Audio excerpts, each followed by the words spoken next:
បានអញ្ញាតសួស្តីបងប្អូនទាំងអស់គ្នាបាននេះគឺជាសកម្មភាពសប្បុរសធម៌របស់ថ្នាក់គ្រប់គ្រង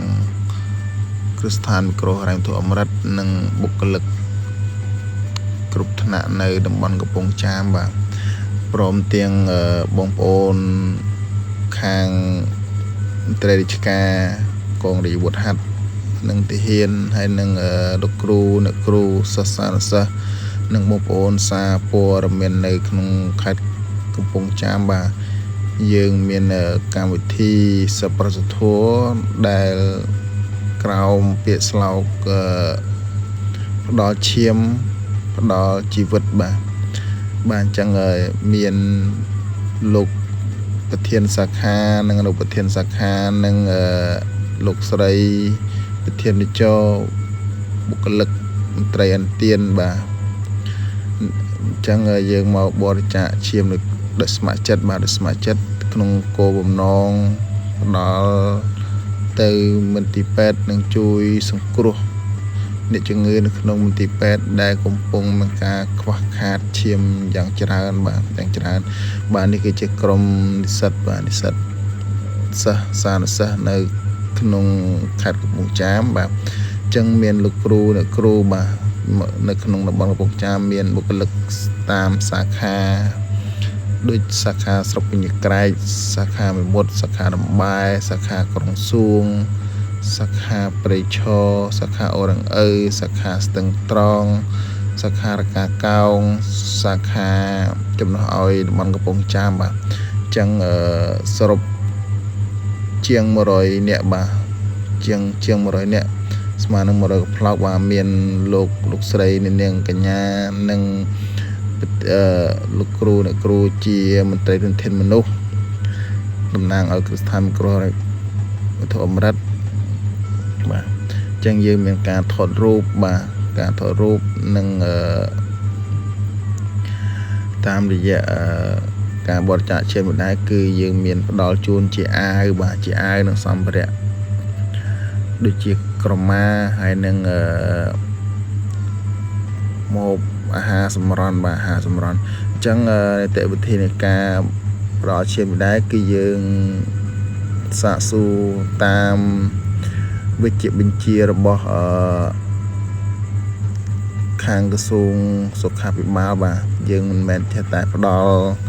អត់បានត្រួតពិនិត្យសុខភាពជាមួយទេបាទអញ្ចឹងយើងបានតេស្តសុខភាពតាមរយៈការចុះឈាមបាទដើម្បីស្វែងរកប្រភេទឈាមដូចជាឈាម A ឈាម O ឈាម B ឈាម C អញ្ចឹងបងប្អូនបាទអញ្ចឹងបងប្អូនកុំព្រួយបារម្ភចំពោះបងប្អូនដែលបានឬក៏មានចិត្តឬក៏មានបំណងក្នុងការបរិច្ចាគឈាមបាទក្នុងការបរិច្ចាគឈាមបាទអញ្ចឹង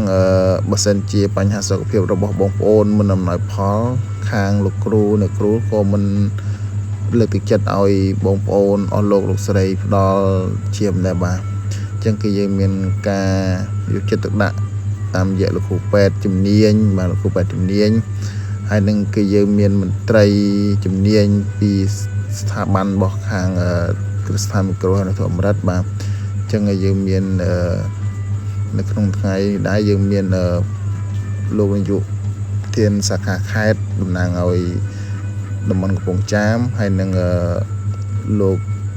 ប្រធានសាខាតាមសាខានីមួយមកផ្ដល់ឈាមដោយស្ម័គ្រចិត្តបាទអញ្ចឹងនេះគឺជាមោទកភាពចំពោះបុគ្គលិកអមរិតហើយនឹងលោកគ្រូអ្នកគ្រូសិស្សានុសិស្សនិងមន្ត្រីរាជការទាហានហើយនឹងបុគ្គលិកគ្រប់ជាន់ថ្នាក់បាទយើងពិតជាមានមោទនភាពមែនទែនដែលបានយើងធ្វើការបរិច្ចាគឈាមនេះដែរបាទអញ្ចឹងនេះគឺជាសប្បុរសធម៌ប្រចាំឆ្នាំ2025បាទអញ្ចឹងយើងបានធ្វើជាហូរហែបាទជាហូរហែអញ្ចឹងយើងសរុបទាំងអស់ប្រមាណ100កំប្លោកបាទ100កំប្លោកអញ្ចឹងនេះជាការថតរូបទុកជាវត្ថុអនុស្សាវរីយ៍នៅក្នុងក្រោមពាក្យស្លោកមួយថាផ្ដល់ឈាមផ្ដល់ជីវិតបងប្អូនបាទ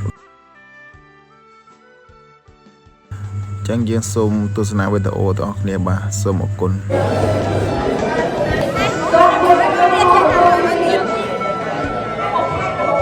អីបងអត់អីបងអត់អី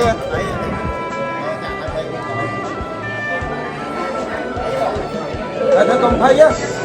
thôi cầm phay, đâm nào hô mông